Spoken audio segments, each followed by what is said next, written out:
வேலூர் அலமேலு மங்காபுரம் அடுத்த வெங்கடாபுரம் பகுதியில் குழந்தைகளுக்கான அங்கன்வாடி மையம் உள்ளது. இந்த அங்கன்வாடி மையத்தில் கடந்த சில நாட்களுக்கு முன்பாக அப்பகுதியை சேர்ந்த இளைஞர்கள் சிலர் மதுக்கூடமாக மாற்றி பார் போல செட் செய்து மது குடிப்பது, புகைப்பிடிப்பது, ரவுடிகளோடு கும்மாலம் அடிப்பது போன்ற காட்சிகளை எடுத்து அதனை சமூக வலைதளங்களில் பகிர்ந்துள்ளனர். அந்த வீடியோ வைரலாகி பெரும் சர்ச்சையை ஏற்படுத்தியுள்ளது.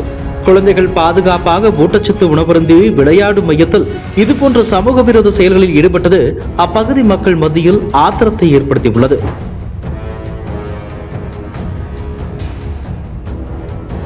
இது குறித்து விசாரித்த போது அந்த வீடியோ ஒரு சினிமா காட்சி போல் செட் செய்து ரீல்ஸ் எடுத்ததாகவும், இதனை முன்னின்று செய்தவர் வேலூர் திமுக ஒன்றிய செயலாளர் ஞானசேகரன் என்பவரின் மகன் சரண்தான் என்று கூறப்படுகிறது.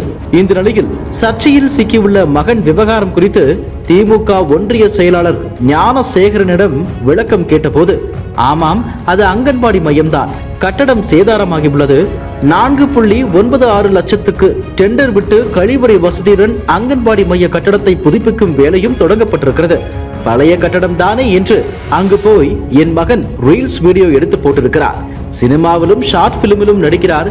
தன்னை பிரபலப்படுத்திக் கொள்வதற்காக கடந்த 2 ஆண்டுகளாக எப்படித்தான் சின்னதாக ரீல்ஸ் எடுத்து போடுகிறார். இந்த விவகாரத்தை பெரிதாக்க வேண்டாம் என்றார்.